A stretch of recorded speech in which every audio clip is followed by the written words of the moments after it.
I started as a television journalist. So Lisa and I have some things that we share and some things that are different. So I started off as a news person, but from a story-based perspective also.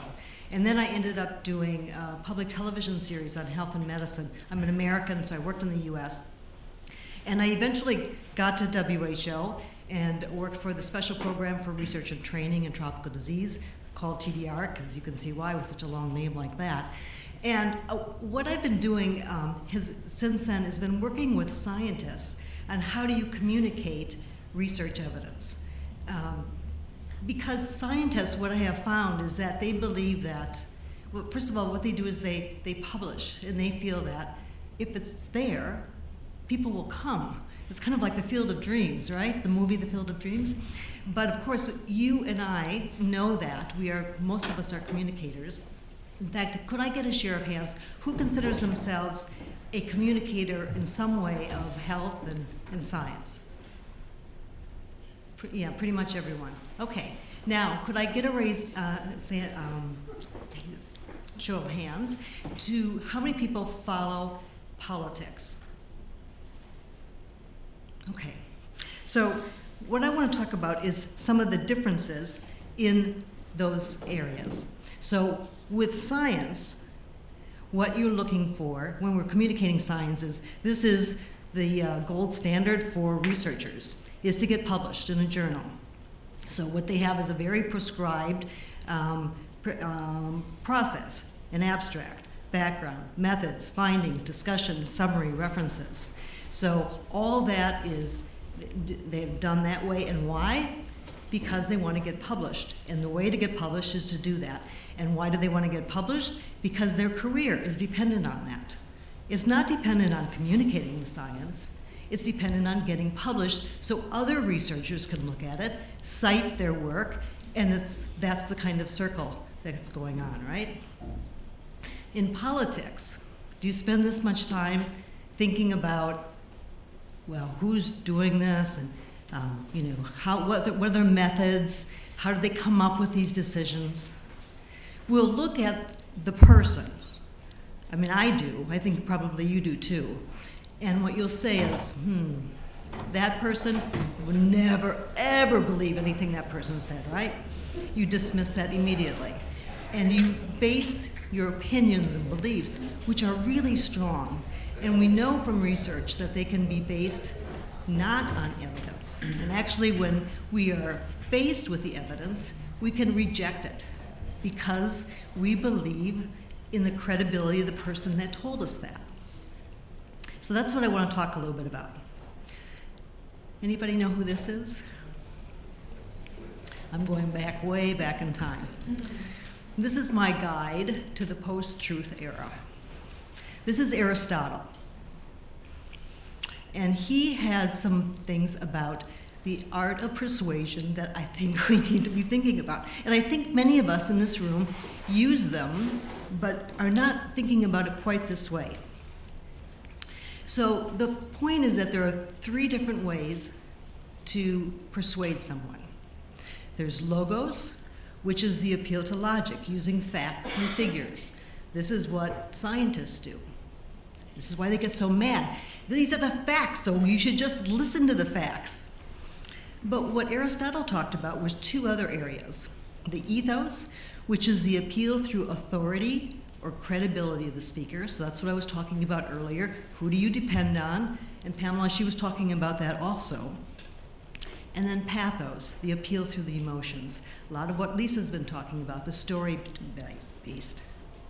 And that's what we haven't been doing, is using all 3 of these. And this is what I talk to scientists about. So I want to go back to the journal article. So what does it have? Logos? Yes, it has the facts. Ethos? It has some speaker credibility, because what you can do is you can see who has written the article, who's done the research. But I would question, is that the credibility, the appropriate credibility for when you're trying to communicate the research to a policy audience? What do they need? Are the policymakers in a low-income country, are they going to look at this article? Are they reviewing the journals? No.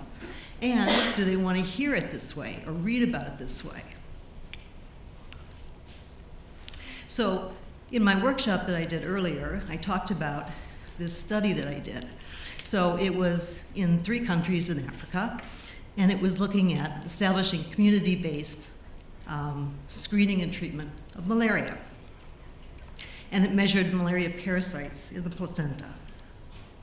And we had a process. So we had policy panels of key stakeholders at the beginning of the research.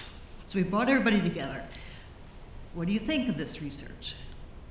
They were surprised to even be asked this. You know, in the low-income country, the researchers come in, they just do it. So first of all, we established the relevance. Is it relevant for you? Okay, we established that. Then we had ongoing communication throughout.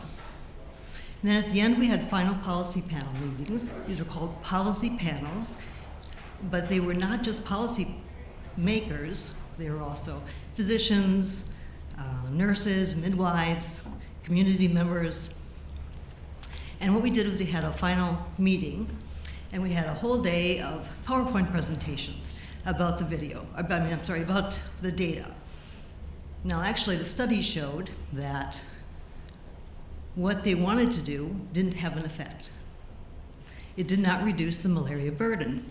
But the reason is because there were certain health system barriers that needed to be addressed. So what I did was I went out while the research was being conducted, and I did a video, and I interviewed the pregnant women, their husbands, the midwives, the community healthcare workers, the traditional leaders, anybody who was involved. What do you think of this research? What's it like? And I showed what it was like. I showed this setting. And then what I did was I did research to find out from those people who watched that video, what was the impact.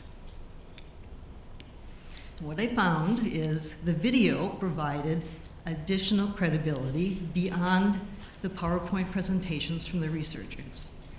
So policymakers said, the video is there to show you the reality of what is on the ground because it won't hide anything. It's all there for you to see. Another one said, the researcher will talk about his perspective or her perspective about the lives of the people.